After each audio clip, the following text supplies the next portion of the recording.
On Tuesday morning, Mayweather told Stephen A. Smith he would give Manny a rematch after he recovered from shoulder surgery. However, days later, in an interview that has yet to air, he told Jim Gray he's changed his mind because Manny has too many excuses. He says Manny should accept the loss like a man instead of talking about a bum shoulder.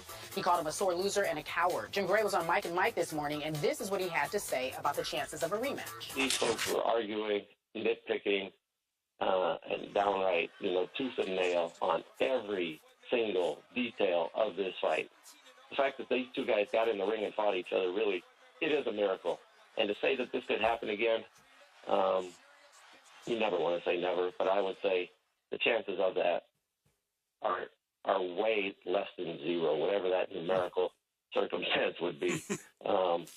It's just not going to happen. All right, so that's Jim Gray's take on it. Stephen A., you see a rematch happening? No, I lean towards Jim Gray. You can never say never. Anything's possible, but I think it'd be highly unlikely, especially since Mayweather's of the mindset that, you know what, he can't win no matter what happens. Unless he sit there and put Pacquiao to sleep the way Marquez did, nothing is going to suffice. And I don't blame him, to be quite honest with you. It's just not worth it, especially when he's already paid. He's not the one that needs the money. He's the one that's got worth over $500 million at least. He's chilling. He doesn't need Manny Pacquiao. I mean, the fact is the fight took place. He won by decision. I thought he outboxed him. Skip thought Manny Pacquiao win. Now he's got Eva Longoria in his corner along with Evander Holyfield. No, Stephen A., he was just saying that during the commercial break. He just said, now it's it. It's like, listen, the bottom line is that why bother? Why bother? There are other opponents out there to fight. First of all, you got Canelo Alvarez, Miguel Cotto, David Garcia, and Amir Khan, a bunch of guys. Listen, and then you want to walk away? If you're going to retire in September, you don't have to come out of retirement to fight Manny Pacquiao.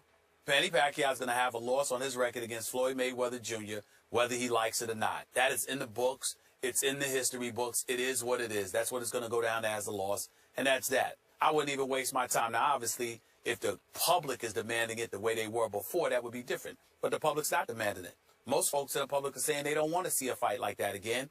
So why bother? If I'm Money Mayweather, why bother? Doesn't make any sense. Okay, so remember on Monday, I told you that I seriously doubted there would be a rematch. That's why I told you on Tuesday I was pleasantly, not just surprised, I was pleasantly shocked that Floyd texted you. I told you this in the break, and you were gone, obviously, and then I used it as your announcement of what Floyd had just texted you, that he would welcome a rematch. Wow, he would? So help me out here. What changed, do you think, in Floyd's mind from that moment on Tuesday morning, Eastern time, obviously? Because I think Floyd was under the impression that Manny Pacquiao initially was saying, I wasn't at my best because I got hurt during the fight. It was in the aftermath of all of it. When Floyd and I spoke Sunday morning, he said excuses, no excuses. But that's all he was saying because he was simply of the mindset that he thought Manny Pacquiao was saying, I got hurt during the fight. That's why I wasn't at my best. What has annoyed Floyd to no end, and Dan Rayfield will confirm this for you as well. Dan Rayfield and I spoke yesterday as well via text. Floyd Mayweather is disgusted and annoyed that so much noise is being made about what Manny Pacquiao's conditions were coming into the fight. If Manny Pacquiao were to say, I was fighting and while we were in the ring this happened, Floyd might be annoyed, but he wouldn't be insulted. But the fact that Manny Pacquiao is claiming that I had this happen to me before the fight even began, I kept it from the Nevada State Athletic Commission, so did my promoter, so did my trainer and stuff like that, he feels is completely disrespectful and totally discrediting him and the overall fight itself. So Floyd is like, look, I don't need you. Now, also, I would like to point this out. This is according to folks inside the Mayweather camp. I don't know if it's true or not, but I need to tell you this. They're of the mindset, because remember, they were the promotional arm. So all the paperwork comes through them. And from what I heard, Manny Pacquiao got considerably less than he was supposed to get because most of the money went, whether it be the top rank or somebody else. So that's another thing that infuriated Floyd, because Floyd's mentality is that I offered you $40 million up front. I offered you $40 million. I told you I'd wire you $20 million within 48 hours. And you turned that down because you kept bloviating about how this was supposed to be a mega fight and you deserved your large share. and I was giving you more money than you ever got before. And then you make this deal, and then you end up getting even less than I offered you? Oh, Floyd's ticked on a multitude of levels. They're not going to elaborate about this publicly, at least not yet. But that's the kind of stuff that I've been hearing. So all of this stuff has contributed to really irritating Floyd, because Floyd is like, I might be arrogant, I might floss, I might have this money, but I respect the profession of boxing, what boxers have to go through. I'm making my money. I tried to facilitate you making yours. And not only did you give me lip, but then you didn't end up capitalizing off the money that we worked so hard to ensure that you get. And then afterwards, you're gonna come out after the fight and claim that you were hurt coming into the fight, totally discrediting me in every way. Why should I waste my time with you when you're the one that needs the money, not me? That's his attitude, Skip. I'm lost here. I think we have a little revisionist history going on, because all this came out that he was hurt before the fight on Sunday going into Monday, and you got the text on Tuesday morning. No, but I told you we spoke Sunday morning, too. Before I went on SportsCenter, Floyd called me. Before I went on the air with Hannah Storm, Sunday morning, I walked off the SportsCenter set with Hannah Storm and Bernard Hopkins because Floyd asked me to call him. And Floyd told me that Sunday morning, excuses, everybody's got one, but he lost, but he can come get it again so long as Top Rank is willing to put up the money this time instead of us. That's when Floyd first made that statement. Okay. Then Tuesday morning, when he saw you and I going back and forth, he texted me what I told you he texted me.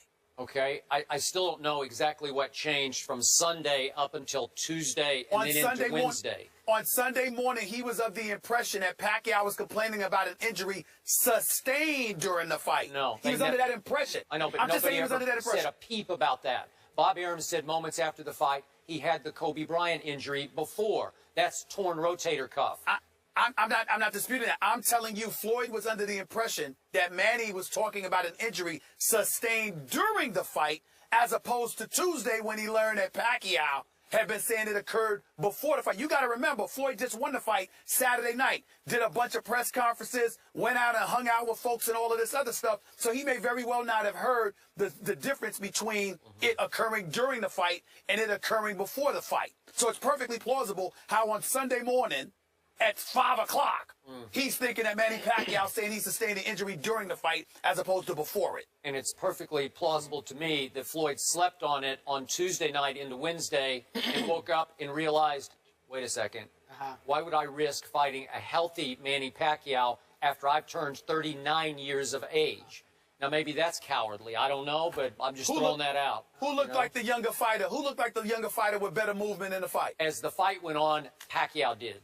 Okay. In round one, when you leap to your conclusion. Why are you asking these questions? No, I'm good. I'll make a good answer. See, where Manny Pacquiao did himself the most damage was he came out in round one without the benefit of getting the pain-killing shot he thought he was going to get. And he's scared, man. Like, I'm going to have to ease into this because I don't even know if my right arm is going to work here. So he eases in round one. I immediately tweeted, this is not a good start for Manny Pacquiao. And you jumped to the conclusion of, see, Floyd's bigger, he's longer, he's quicker, he looks younger. In round one, it went to Floyd, no doubt about it. Round two, Manny started easing into the fight. 3, he took round 3 for sure. 4, he pummeled Floyd, and here we went from there on. But you had already leaped to your conclusion, as had many Floyd fanatics out in our audience. I don't know what fight you were watching. It's sad. It really is. I missed what he said. Okay. The fight, guys. No rematch. It will not happen. I'm not even interested in talking about it anymore. Yeah. Floyd won the fight. Yeah. Period. No more fight talk on this show. For the first time since the Welsh report was released, Tom Brady spoke. But did he say enough? That's the discussion after the break. Damian Woody, is he joining us? Yes. I don't see him. Okay, great. Damian Woody's joining us. We'll be right back, folks.